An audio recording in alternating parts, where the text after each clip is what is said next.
Ao chegar da escola, dei com uma novidade, uma galinha no quintal. O quintal de nossa casa era grande, mas não tinha galinheiro, como quase toda casa de Belo Horizonte naquele dia. Tinha uma porção de árvores, um pé de manga, sapetinho, outro de manga, coração de boi, e assim, seguiu.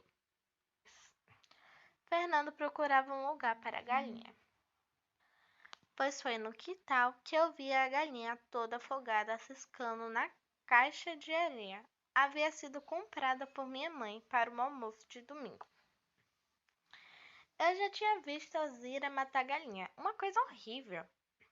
Agarrava a coitada pelo pescoço, agachava, apertava o corpo dela entre os joelhos, tossia e passava o facão afiado, abrindo um talho no gogó. O sangue esguichava longe.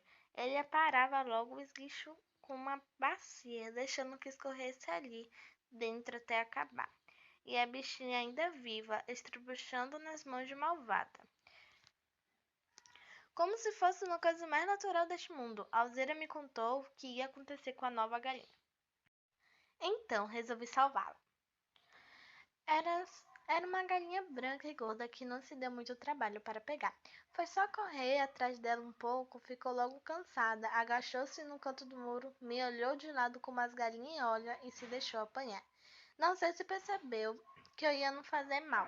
Pelo contrário, eu pretendia salvar sua vida. O certo é que uns poucos minutos ficou amiga. Não fugiu mais de mim. Assim que escureceu, ela se empolerou muito fagueira no galho de goiabeira, enfiou a cabeça debaixo da asa e dormiu. Então eu entendi por que dizem que quem vai para a cama cedo dorme com as galinhas. No dia seguinte, Fernando ficou brincando o sábado todo com ela. Ela mexia a cabecinha para os lados, dizendo não. Ela mexia a cabecinha para cima e para baixo, dizendo que sim, pois Fernando a ensinou. Fernanda, você sabe o que eles querem fazer com você? Ela balançou a cabeça para o lado, dizendo que não. Pois nem queira saber, cuidado com ela, aquela maguela de pernas compridas, Alzila, nossa cozinheira, ruim que só ela, pois nem deixe ela chegar perto de você. Os olhinhos dela piscaram de susto, o corpo estremeceu, e ali mesmo, na hora, ela botou um ovo de puro medo. Mas eu não vou deixar. Fiz questão de tranquilizá-la, pegando o ovo, para depois enterrar na areia para ver se nascia pinto. E acrescentei: hoje não precisa ter medo, pois o perigo de verdade é amanhã. A Maria Lavandeira só ia voltar na segunda-feira. Antes disso, ninguém ia mexer naquela bacia. Assim que escureceu, escondi a Fernanda debaixo dela. Fiquei com pena de deixar a coitada ali sozinha. Pois eu sabia que para fazer galinha ao molho pardo, precisava matar quase na hora, para aproveitar o sangue e para fazer o molho. Vou esconder você num lugar seguro, viu? Quando escureceu, escondi Fernanda debaixo dela. Fiquei com pena da bichinha de ficar ali sozinha, então eu perguntei se tinha algum problema ela ficar ali embaixo até o perigo passar. Ela acenou com que não com a cabeça. Então ficar quietinha e não cacaleja. Assim que puder eu venho te ver, Fernanda. Então naquela noite, para que ninguém desconfiasse, fui dormir mais cedo com as galinhas. Seguinte, Fernando encontrou a galinha quase morta embaixo da bacia. Ele ficou em dúvida se isso era porque ela estava com fome, estava com frio, ou se não, ficou sem falta de ar. Ele conseguiu pegar um pouco de água na tigelinha, pois era fácil. Fernando teve a ideia de pegar um pouco de milho da gaiola do papagaio. Mas o papagaio, que não gostava nem um pouco dele, pois era do irmão, começou a gritar. A galinha come o milho, o papagaio leva fama. Ele parecia dizer: quando tirei o milho, ele começou a berrar: socorro, socorro, pega ladrão. Até que a cozinheira sentiu falta da galinha. Uma coisa que não é de ser. Algumas meninas andam arrumando. Com esse ar de cachorro que quebrou a panela. Na bacia, o Godofredo berrava. Cala essa boca, seu filhote de urubu.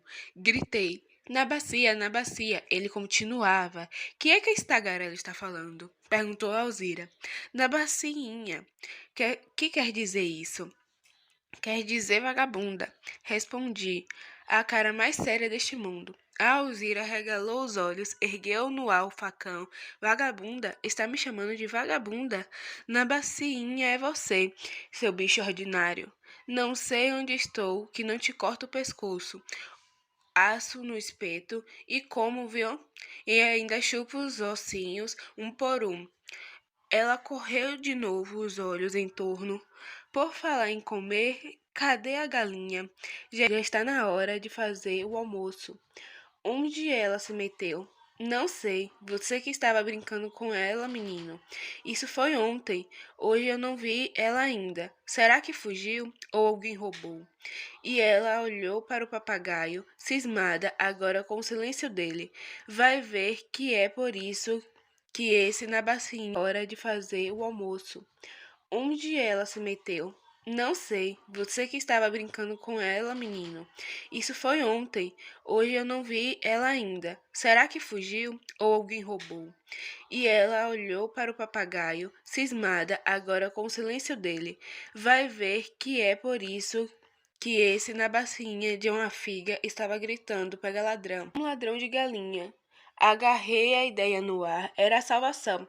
Isso mesmo. Quando eu estava ali no quintal, vi um homem passar correndo, levando uma coisa escondida embaixo do paletó. Só podia ser a galinha.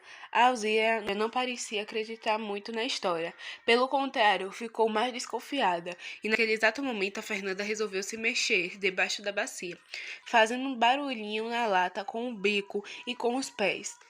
Continuei sentado e, para disfarçar, comecei a bater com os dedos na bacia, como se tocasse tambor. A galinha deve ter entendido, pois logo ficou quieta, mas a Alzira continuava com um ar de desconfiança. Esse menino está com um jeito muito velhaco, sei não, alguma ele andou fazendo. E saiu pelo quintal, à procura da galinha, olhando aqui e ali, nos galhos das árvores, atrás do barracão, no meio dos bambus. Depois foi contar para a mamãe que a galinha havia sumido. Fui atrás para que desse e viesse. Escutei tudo. Mamãe torcia a mão. E agora, como vai ser? Como é que ela foi sumir assim, sem mais nem menos? Sei lá, respondeu Alzira. Não acredito que tenha roubado, como diz Fernando. Vai ver que saiu voando e pulando o muro. Bem, que eu pensei em cortar as asas dela e me esqueci. Agora é tarde. E a cozinheira me apontou.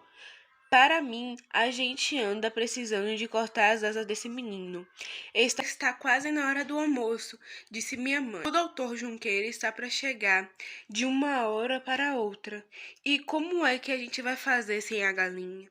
O Domingos vai ficar aborrecido. Dali a pouco era meu pai quem chegava da rua trazendo um jornal de domingo debaixo do braço. Quando mamãe lhe deu a triste notícia, para surpresa minha e dela, ele não se aborreceu. Faz outra coisa, macarrão, por exemplo. O doutor Junqueira é bem capaz de gostar de macarrão. E foi ler o jornal na varanda. Filho de italiano, quem gostava de macarrão era ele, e da macarronada que a Alzira fazia todo mundo gostar.